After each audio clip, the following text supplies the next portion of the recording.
네, 안녕하세요. 반갑습니다. 부산부동산 스터디입니다. 10월 29일 일일 브리핑 시작합니다. 환율과 집값. 근래에 급변동하고 있는 환율 혹시 살펴보고 계신가요? 자, 환율이 치솟았을 때 집값은 어떠했나요? 한번 살펴봅시다. 그 전에 제 영상에 주로 많이 달리는 댓글 중에 하나인데요. 10년 후면은 3명 중에 1명은 65세 인구다 이런 말을 하는데요. 10년 후면은 3채 중에 한 채가 30년 이상 된 아파트가 됩니다. 이 부분도 같이 곁들여 볼 필요가 있겠고요. 그리고 2034년이 되면 그때부터 인구가 줄어드는 것이 아니고 세대 수도 줄어듭니다. 인구는 그 전부터 꺾이기 시작하고 세대 수가 줄어듭니다. 그에 대한 타겟책, 부산 우리가 남이가 한번 뭐 메가시티라든지 이런 것들을 들고 나오는데요. 부산보다 먼저 한 발 앞서가고 있는 대구. 네. 대구 경북 행정통합 이야기가 나오고 있습니다. 피부로 와닿지 않습니다. 결국 피부로 와닿는 사람은 누군가요? 결국 이겁니다. 메가시티고 나발이고 건축 아니면 토목 이거밖에 없습니다. 거대 대구 경북 거대 막 철도망으로 엮고 이 고속도로 뻗어 나가고 이게 하고 싶은 거지. 진정한 부산 사람들을 위한 그런 것이 과연 뭐가 있을까 싶습니다. 치솟는 환율이 치솟았을 때 집값이 어떠했나요? 네, IMF 때 집값 폭락한 거 아시죠? 또 환율이 그 이후에 언제 치솟았나요? 네, 리먼 사태, 글로벌 금융 위기 때 마찬가지 환율이 치솟았을 때 집값이 폭락했어요. 지금 환율 야, 심상치 않거든요. 심상치 않습니다. 치솟는다면 집값이 무사할 수 있을까? 언론에서는 대단한 능력이 있습니다. 네, 서울 아파트 9억 아래로 몰렸다. 야, 9억 그러면 이 뉴스 제목만 보면은 야, 9억 아래로 집 사고 싶어서 안다란 것처럼 느껴집니다. 현금 부자는 규제에 비웃는다. 뭐 금융 규제 이런 것들 신경 쓰지 않는다. 9억 아래 막 사재낀다. 이런 느낌이 들지 않습니까? 대출 규제 풍선 효과 끄떡없다. 규제도 끄떡없다. 디딤돌 대출로 풀로 대출 받아서 살 수 있다. 신생아 대출도 무려 10조나 땡겼었다. 신생아 대출 32조 풀어줬거든요. 10조밖에 안 나갔어요. 올 연말까지 다 해봐야 13조밖에 안 나갑니다. 사실상 이 뉴스 제목 저한테 헤드라인을 뽑으라고 하면은 신생아 대출 기대에 충족 못해 예상액의 3분의 1토막 수준. 자, 서울 제목 아파트 9억 아래로 몰린 아파트 거래 고가 아파트 거래 3분의 1토막 전체적인 거래 9억 아래마저 거래량 감소 이렇게 뽑아야 됩니다.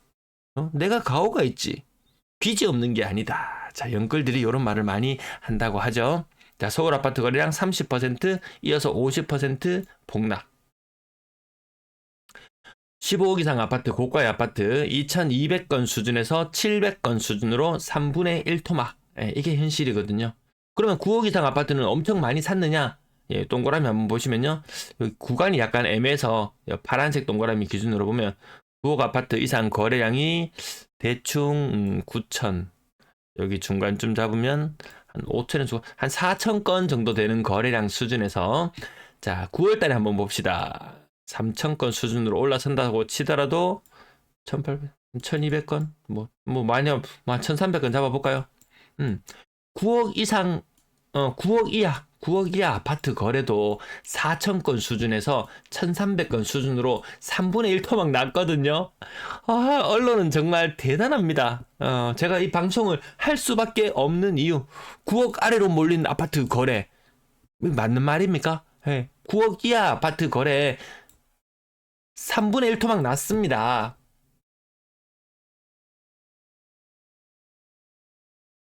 쿠팡알리 자 댓글창에 링크 클릭해주세요. 감사합니다. 구매까지 해주시면 더욱더 감사하겠습니다. 자, 매도 물량인데요. 추석 이후에 삐쭉 치솟았는 거, 이 현상이 있을 수 있다. 6만 건 살짝 넘어섰던 상태였죠. 그 이후에 추세가 굉장히 중요한데요. 요 끝자리를 보시면요. 추석 아래 끝자리. 그 이전부터 계속 요 하단이 계속 높아지고 있죠. 분위기가 바뀌려면 하단이 높아지다가 하단이 좀 낮아지는 현상이 나타나야 되는데 하단을 계속 높이고 있다. 아파트. 자, 30년 이상 된 아파트. 지금 뭐 한 20% 정도 수준에서 10년 후면 30% 정도 수준 되죠. 계속 늘어납니다. 지금 전체 주택 거래 중에서 아파트가 차지하는 비중이 80% 정도 된다 그러죠. 주택들 거래 잘 안 되거든요. 그리고 오래된 뭐 다구 주택이나 이런 것들 보면은 생각보다 공실률이 높아집니다. 그것이 과거에 시골 집값이 뭐 폐허로 방치되어 왔던 시기가 지나가고, 자 이제 도심에서 아파트 선호 현상이 짙어지면서 뭐 다가구나 이런 것들에 대한 공실이 먼저 1차적으로 나타났고, 그 이후에 아파트 개수는 지금 무진장 늘어나고 있거든요. 자, 그 이후에는 아파트에도 공실이 나타나는 세상이 올 것이다. 그러면 돈 없는 사람들은, 그럼 우리는 어떡하란 말이냐? 니는 돈이 없으니까 대출 조금 내가지고 적당한 아파트 사라. 성이 안 차죠. 그럼 대출 왕창 내가지고 조금 더 나은 거 사라. 근데 진짜 이것도 돈 먹는 판입니다. 그래서 더 비싼 아파트, 더 많은 돈을 투자했을 때 투자금 대비 수익률은 지난 2년간 사실 부동산은 형편없었어요. 비트코인 7만 불을 돌파했다고 하죠. 7만 거의 1000불까지 갔습니다. 2년 전에 아파트 가격, 부산 아파트 최고 저점을 찍었을 무렵, 자 그때 비트코인이 한 2만 불 수준이었습니다. 3배 넘게 올랐어요. 그때 대비. 아파트 가격 겁나게 많이 올랐는 거 찾아봐야 30% 올랐는 게 아니고 30% 반등. 자, 비트코인 차트로 한번 그려보겠습니다. 자, 폭락을 한 이후에 아파트 가격 제일 많이 올랐는 거 칩시다. 뭐 30% 반등입니다. 30%. 자, 비트코인 3배. 이렇습니다. 투자로서의 매력이 점점 떨어지는 느낌이 드는 것 같다. 그렇다고 모르는 거 딴 거 함부로 하지 마세요. 뭐 놈들이 금 한다 그러고 은 한다 그러고 뭐 코인 한다 그러고 모르는 거 안 해도요. 투자판 떼기는 돌고 돌다 보면은 기회는 늘 찾아옵니다. 다만 그 기회가 왔을 때 내가 다 떨어먹고 쩐이 남아있지 않다면은 또 마음만 급해지고요. 마음이 급해지면 헛손이 나가고 결국 더 빠르게 망해가더라고요.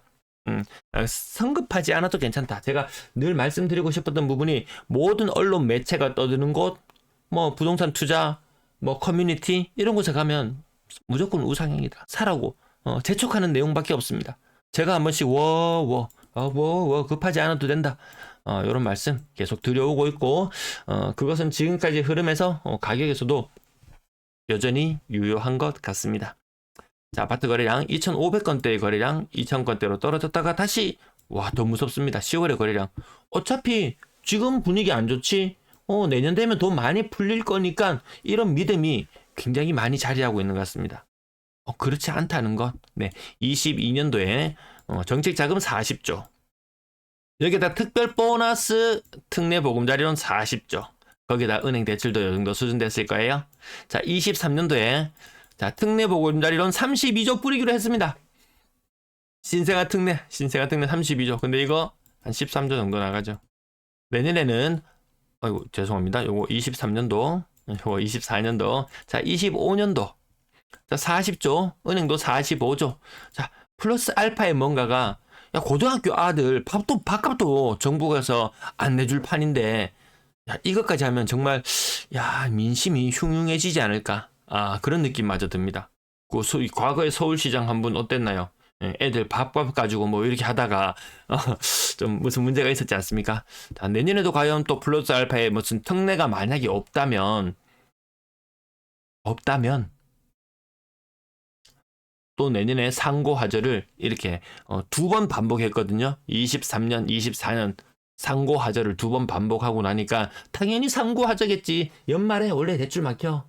연초되면 또 대출 풀어줘 어차피. 그러니까 지금 선질입하자. 내년에 돈이 그만큼 안 풀릴 수 있다는 부분 염두에 둬야 될 것 같습니다. 거래량 추세가 굉장히 매섭습니다. 자, 거의 500건대의 거래량이 나왔을 때 정도 수준의 거래량이 지금 나오고 있습니다. 2,500건, 2,600건까지 바라보는 거래량이 나와주고 있다. 대구는 한 2,100건 정도 나올 것 같고요. 부산은 2,500건도 곧돈이 나올 정도. 돈도 안 풀리는데? 돈 풀리는 구간들이 있죠. 아까 보셨다시피 디딤돌. 이것도 디딤돌 이용할 수 있으면 정책 자금 최대한 이용하셔라. 최대한이 아니고 이용할 수 있는 층은 이용하는 게 무조건 이득이다. 기초노령연금 이 노인 세대 다 주잖아요. 애들 돈 다 주잖아요. 그나마 이 한 30대, 40대 요런 분들이 그나마 정책 자금 중에서 혜택을 볼 수 있는 부분 집을 사는 거 외에는 사실 뭐 세금만 내다가 끝나잖아요. 그나마 무주택자거나 이렇게 혜택 받을 수 있는 분들은 이용을 하셔라. 다만 제가 우려스러운 부분은 2억 가지고 있으면 한 4억씩 대출 땡기고 이런 거 굳이 무리하지 않아도 괜찮다. 그 위에 집값 7억, 8억, 9억, 10억 하는 것들 내 빼지 못해요. 작년에 돈을 23년도에 돈을 24년도에 돈을 그마이 풀어 제껴도 얘들 날아가지 못했거든요. 날아가지 못하고 이 상단에 있는 아파트들이 여기 가격이 턱 막혀가 있어요. 요 정도 수준에서 이만큼 올라 있어요. 밑에 있는 애들 올라가려고 해도 이게 오름폭이 제한될 수밖에 없다. 이거 살 바에 이거 조금 더 높은 거 사지. 이런 식으로 마음이 좀 오락가락하는 그런 구간들이 생길 것 같습니다. 건당 거래대금 빠지고 있습니다. 3억 8천 연초 수준이고요. 자, 이건 삼봉이냐 아니냐. 이제 그것이 2년 떨어졌으니까 2년 꼬박 하락했으니까 이제 갈 때도 됐나 그런 인식도 자리하고 있는 것 같고 내년 되면 또 갈 거니까 정말 갈까요? 자, 서울 아까 많이 고가 아파트 감소되는 모습, 부산도 같은 현상을 겪고 있다. 근데 가격 낮은 아파트만 하고 있다. 돈 많은 사람이 이 투자자들이 가격 낮은 아파트 그렇게 매력적으로 바라보진 않잖아요. 지난 2년 동안 그 반등해가는 모습들이나 이런 것들을 살펴봤을 때 비싼 아파트가 더 잘 나가지 싼 아파트가 잘 나가지는 않았습니다. 전세거래 9월은 꺾였지만 10월은 다시 전세거래가 괜찮아지는 모습을 보여주고 있습니다. 자, 여기 구간 비슷한 구간 견져봤을 때 10월 거래 괜찮네. 그것이 정말 7월보다 찐으로 분위기가 많이 좋아져서 이것이 괜찮은 것인지 아니면 9월의 거래가 너무 많이 줄어들어서 괜찮은 것인지 이 거래량 또한 마찬가지죠. 2,400건 정도에 달했던 거래량이 1,900건으로 떨어졌다가 얘가 2,600건이 되면 와 수준으로 이걸 해석을 해야 되는 것일까? 아니면 요 두 개를 평균 내보면은요 한 300건씩 빌려주면은 뭐 한 2,200건대의 거래량 그 전에 2,600건대의 거래량 다시 넘어가 볼게요. 자, 요거 다시 한번 지우고 한번 봅시다. 2,600, 거의 2,700에 달하죠. 2,600, 뭐 2,400, 뭐 2,300, 2,200, 2,100. 아무튼 10월달, 11월달, 11월달 흐름까지도 좀 잘 지켜봐야 될 것 같습니다. 이게 지속적으로 하락인지 아니면 급 반등인지 사람들은 여름에 폭등한다고 그렇게 이야기했던 사람들 부산에 큰 변화가 있었던가요? 막차 타고 거래량 늘었다가 큰 변화 없었습니다. 실거래 가격까지만 짚어보고 오늘 마무리할게요. 자, 트로피 아파트라고 불리는 이런 것들 65평형 34억 아마 상위 한 1% 이상 상위 0. 몇 퍼센트 정도 자산 가진 사람 가능한 이야기입니다. 그 외에는 얘들이 오른다고 해서 보통 서민들이 상위 30% 정도 되면은 부산에서 아마 자산 수준이 5억이 조금 안 되는 수준일 거예요. 그 아파트까지 흐름을 같이 하진 않더라. 자, 10억대 아파트 거래. 평균적으로 한 15% 정도 빠진 거고요. 그마저도 자, 연식 좋은 애들이 거래에서 많은 비중을 차지하고 있습니다. 연식 좋은 애들. 자, 동네 레미안 아이파크 대단해서 거래가 많냐? 그렇다기보다는요, 원체 세대수가 많은 것도 있고, 더불어서 2022년식 입주죠. 자, 이제 비과세 처리라든지 이런 부분 때문에, 자, 2년차 이후에 거래가 많아지는 현상, 지극히 당연한 현상입니다. 인기가 대단해서 거래가 엄청 많이 나온다. 이렇게 해석하시면 조금 곤란한 부분도 있다. 평당, 제곱미터당 1,000만원대 가격, 조금 가격이 비싼 것도 있었지만, 뭐, 그 정도 순을 유지하고 있더라. 평당 7억대, 6억대. 거의 맞죠. 좀 신축, 준신축 위주로 가고 연차가 좀 많아지면 무조건 우상향이라고 했지만 그런 것들도 좀 저층 아파트나 이런 데 좀 제한되는 그런 현상이 아마 나타나지 않을까 싶습니다. 근데 저층 아파트들도 재건축 할 만한 데 다 해먹었지 않습니까, 이제? 점점 이제 30년 차가 가까워지는 아파트들 전부 다 이제 고층 아파트들에 다 도달하는 그런 시기입니다. 그래서 경기 좋을 때 한번 분위기 잘 타서 뭐 재건축하고 성공하지 못하면 또 이 부동산 이 순환 사이클에 따라서 돌고 돌다 보면 금세 40년 차 아파트 되고 고층에 40년 차 아까 말씀드렸다시피 아파트만 나이 드나요? 거기서 같이 사는 사람들도 나이 들거든요. 우리 노후 대비 안 되는 계층이 굉장히 많습니다. 노후 빈곤율 전 세계적으로 거의 탑 아닙니까? 근데 몇 억씩 내서 재건축을 한다, 몇 억씩 낼 그런 여력 안 됩니다. 뭐 점점 슬럼화 되는 곳들이 나타날 겁니다, 아마. 근데 이 젊은 사람들한테는 차근차근 모아가지고 사라고 하니까 씨알도 안 먹히죠. 그러니까 대안이 없으니까 막 수억씩 빚내가지고 비싼 거 사는데 그 또한 대안은 아니더라. 부산에서도 대구 기준으로 제가 평당 1,000만 원 수준 말씀드린데요. 한 20년 차 안쪽으로 한 4억대. 부산 똑같이 돈 벌고 뭐 생활 수준이나 뭐 돈 버는 수준은 비슷한데 집값이 30% 비싸니까 대구로 오세요. 어차피 대기업 없는 거는 매 한 가지 아닙니까? 대구도 안 오죠. 부산 사람한테 대구 오라? 에휴, 한번 기다려갑니다. 대구 사람한테 부산 가라? 가는 사람 잘 없어요. 충청도 그 위쪽으로 올라가는 현상들 계속해서 보고 있고요. 그래 1년에 젊은 층이 부산에 8,000명, 9,000명 청년층이 그 정도 떠나잖아요. 부산 대학교가 정원이 얼마쯤 되나요? 한 5,000명 되나요? 4, 5,000명? 부산 대학교 학생 수 절반 정도가 1, 2, 3, 4학년 합쳐갖고 한 절반 정도가 부산을 떠난다고 생각해 보시오. 엄청 많이 떠납니다. 그것이 지난 10년 이상 계속 누적되어 왔고 점점 더 심화되면 심화됐지 지역에 남아있을 이유가 없잖아요. 남아있어서 답이 안 나오잖아요. 그런 TV 프로그램 볼 때마다 부산 젊은 층 서울에 가서 그 단칸방 이상한데 근데 어떡하겠습니까? 그 젊은 사람들이 부산에서 시작하기에도 집값은 만만치 않더라. 가격 요 정도까지 오늘 짚어보고 마칠게요. 오늘 또 길어졌네요. 뒷부분 자, 차트 참고로만 봐주시고요. 오늘도 시청해주셔서 대단히 감사합니다.